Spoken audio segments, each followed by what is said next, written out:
At San Francisco State, we realized that unique local 16mm Newsfilm and documentaries produced in the Bay Area during typically the social upheaval and change of the 1960s, which were nationally important, were being either destroyed outright by local TV stations, dumped or neglected because they had neither the budget nor perhaps the interest to do the preservation work with them.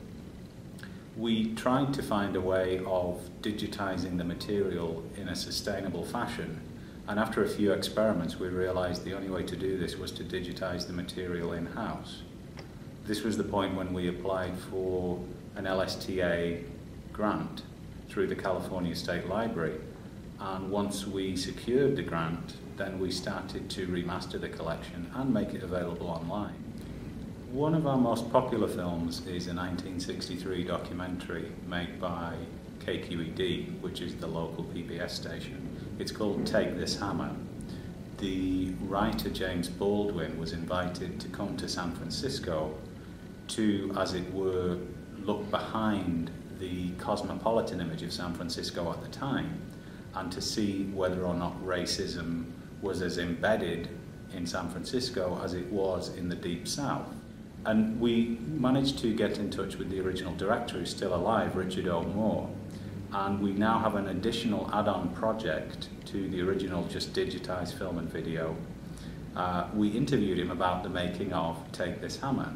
So the film ends with a 5-minute monologue by James Baldwin giving us his personal impressions of racism at that time in America. He's very dapper, he's wearing a bandana, he talks with a cigarette in his hand and seems very relaxed even though he's talking about a very serious subject. We learned from the interview with Richard, which will be streamed online soon, that the crush around James Baldwin got so great towards the end of the production that he couldn't go anywhere without hundreds of people showing up in cars and just hemming him in. And on this particular day, Richard called his wife and he said, can we take James Baldwin back to our place for dinner? So James Baldwin was in their house, and very shortly they were surrounded by hundreds of people who apparently eventually did get in.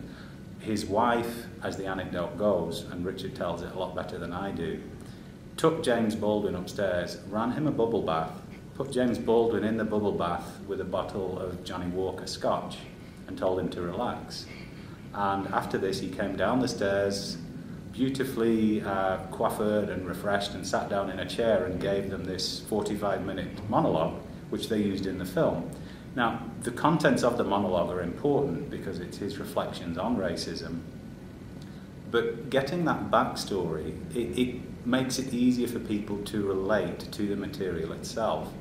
And with material which is 2 or even 3 generations removed from modern-day audiences, especially children, I think it's important to try and give them a frame of reference, to give them a context from which they perhaps can relate to the material, which is the most important thing.